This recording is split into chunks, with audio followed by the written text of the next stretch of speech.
peux pas dire qu'il y a eu un moment qui a fait le déclic.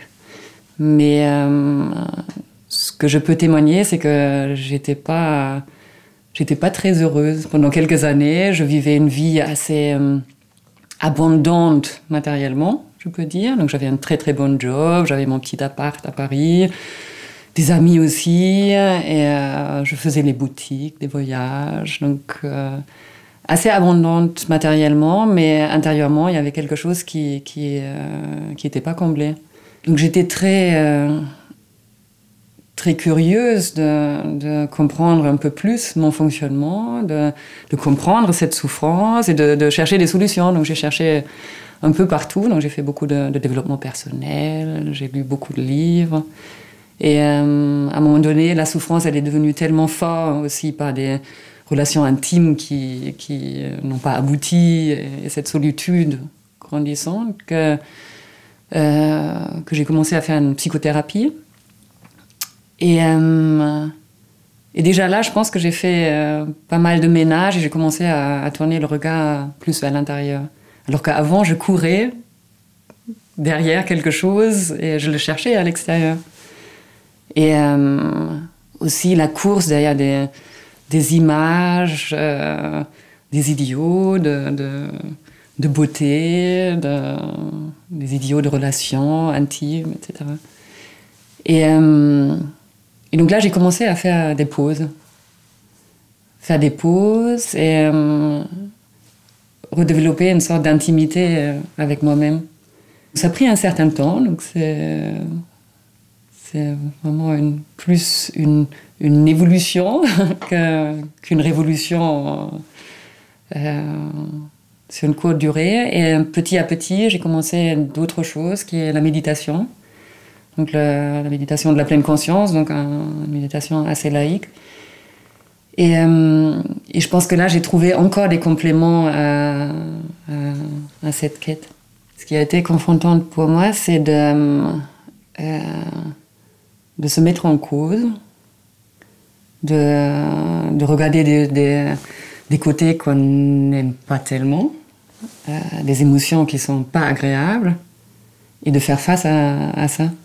Donc, de ne pas fuir la tristesse, de ne pas fuir la solitude et d'essayer de l'étouffer par la consommation, par d'autres compensations, la distraction, l'alcool, la fête des relations, la consommation de la relation.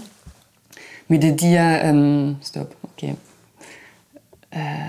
il y a ça, c'est pas agréable, mais je vais rester un certain temps avec ça et regarder, mais ça me dit quoi, en vérité?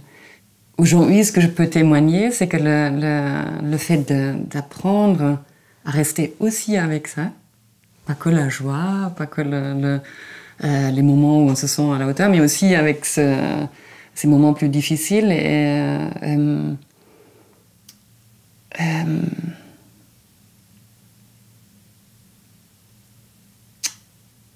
Ça apaise. Je suis pas heureuse tout le temps. Mais je suis beaucoup plus vivante.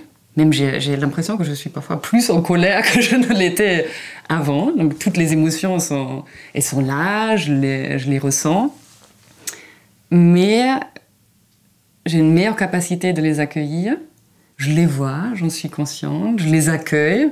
Prenons déjà soin de nous, de tout ça, de ces émotions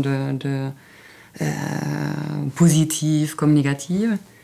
Et pour pouvoir mieux prendre soin des autres. Et aujourd'hui, ce que je constate, donc j'ai une meilleure intimité avec moi-même. Je suis beaucoup plus gentille avec moi-même, avec tous mes états d'âme. Donc j'arrive mieux à les accueillir. Et puis ça va beaucoup plus loin. Du coup, ma relation avec ce qui m'entoure a changé. Parce qu'il y a cette envie naturelle, sans me mettre sous contrainte, de mieux prendre soin de tout ça. Ça devient difficile maintenant d'être inconscient, de faire des actes, d'acheter des choses sans me poser la question d'où ça vient, quel est son impact. Parce que tout est un peu plus connecté, en fait. Et je pense que cette histoire de la connexion, elle devait commencer avec moi-même. Et donc je suis assez enthousiaste de ça, parce qu'à nouveau, je suis au début de de ce cheminement-là et de cette compréhension-là. Et déjà, je sens les bienfaits.